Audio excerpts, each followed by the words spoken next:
This episode of the Fire Alarm Insider is proudly brought to you by Secured Securities, your trusted partner in fire alarm and security solutions, protecting lives and businesses one system at a time.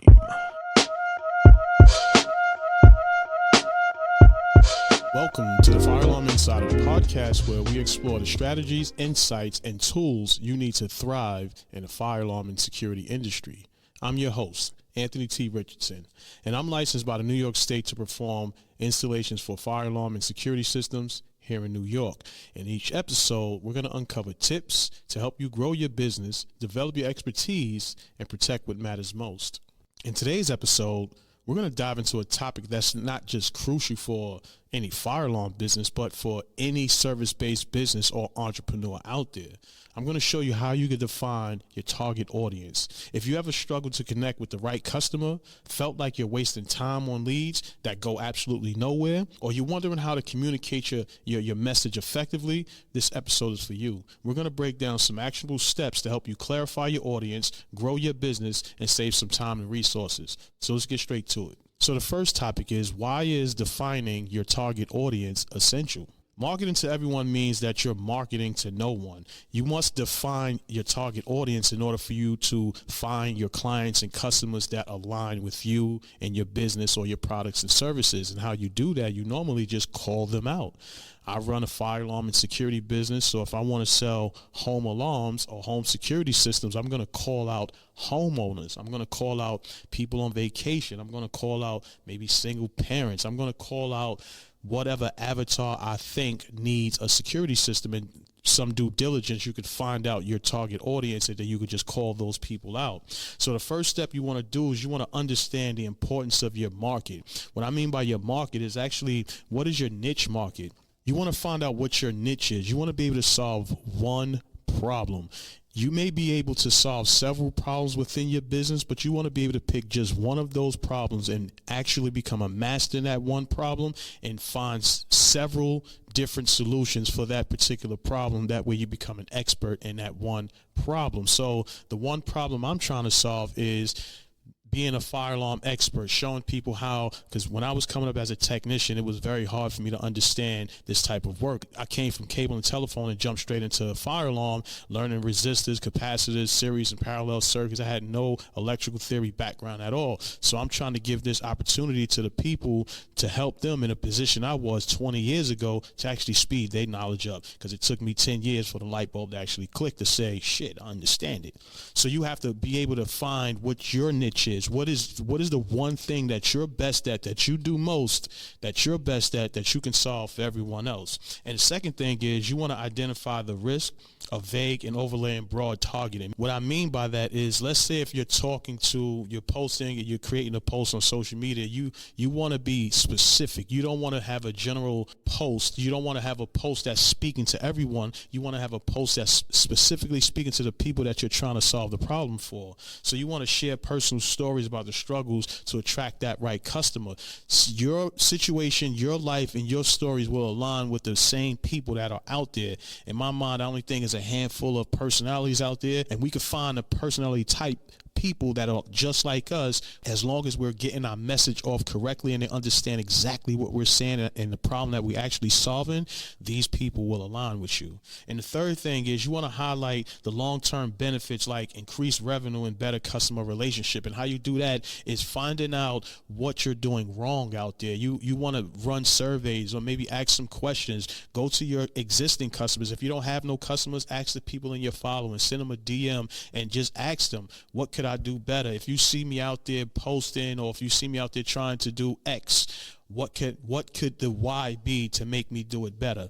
More or less, you just got to ask the question to the people that's actually following you, or the potential people that you want to actually purchase your product or service. Just ask. Sometimes all you got to do is just ask. So when I first started, I thought casting a wide network will help me land more clients until I had to figure out how to hone in my niche. Now, like I said, we're not going to really be talking about ads because we're just trying to find our target audience through organic marketing, and that could work through your messaging, how you write your blogs, how you create your posts, what captions you're going to say, the hook that you're going to use, who you're calling out. So all of that messaging within your marketing, other than ads, has to be concise, and it has to be the same messaging across, so that way people will understand. You're not confusing nobody, more or less. You're not confusing nobody, and you're staying on target. You're staying on point with your messaging, with that one problem that you actually solve. And the second topic that I want to get into is how to identify your ideal audience.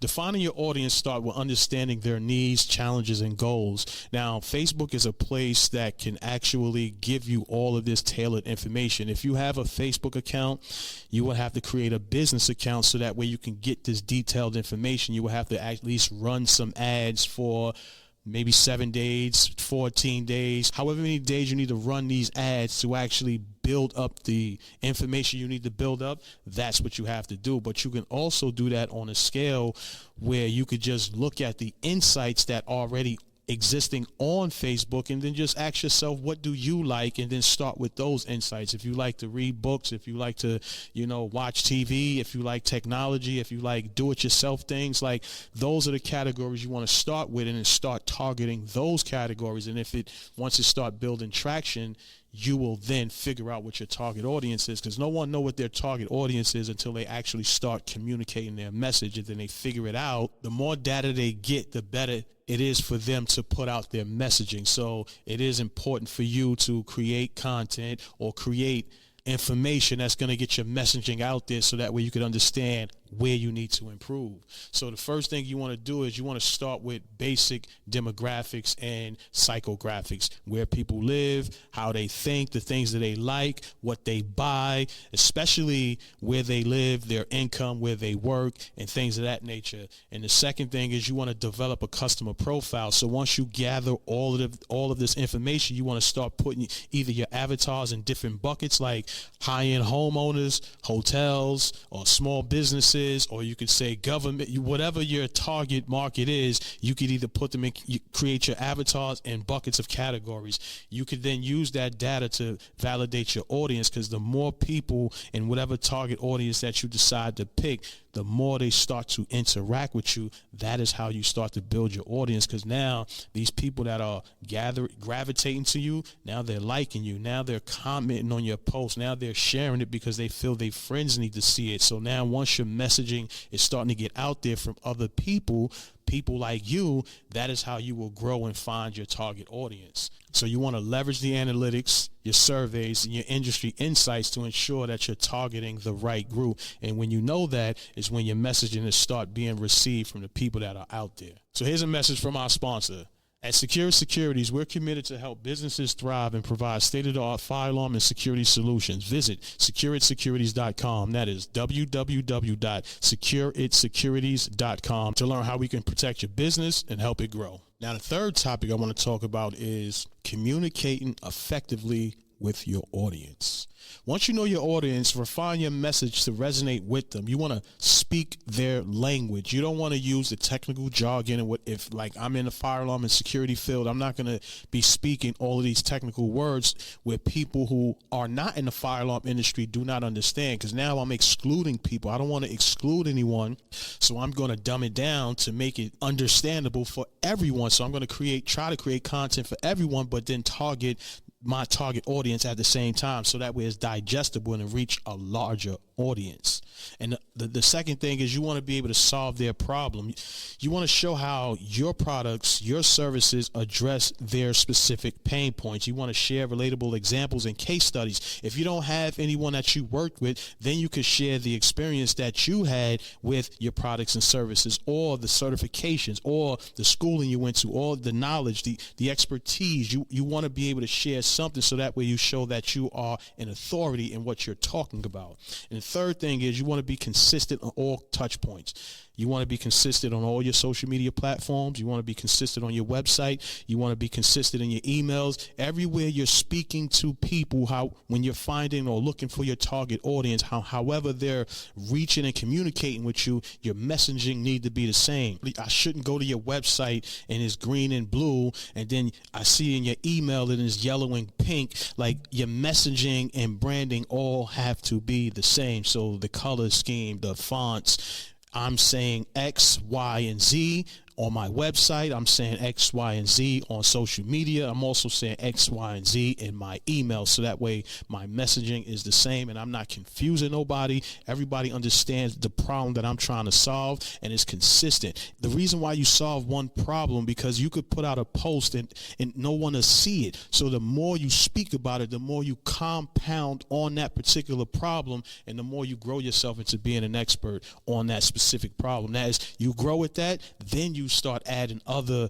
problems that you could actually solve within your business. But first, start off with one, get that to a point to where it's manageable, it's automatic, and then you bring other problems and other solutions on top of that, and that's how you will grow your business. More often than not, your audience wants to feel and seen and also be heard. By communicating effectively, you not only attract them, but you also build a long-lasting relationship. They feel like they know you. They feel like they're connected with you. It's okay to share your fuck-ups. It's okay to share the bad things, because we all do bad things. We all have mistakes that we made, and what we did was we learned from those mistakes. So the people that's coming up behind you, to trying to learn this information so that way they don't have to make those mistakes, or maybe they have to go through and make those same mistakes for them to get the understanding that you have today.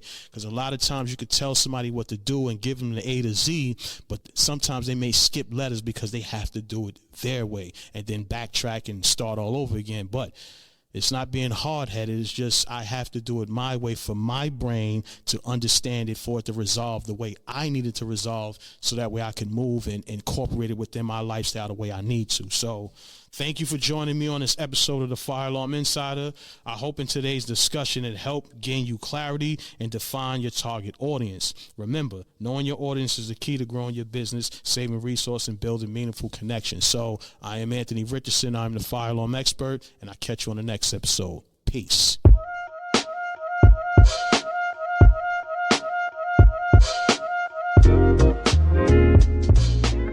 Also, don't forget to subscribe to the Fire Alarm Insider on your favorite podcast platform and follow us for updates and bonus content. For Fire Alarm Solutions, visit our sponsor at Secure Securities. That's Secure It Securities, www.secureitsecurities.com. Appreciate you. Catch you in the next episode. Peace.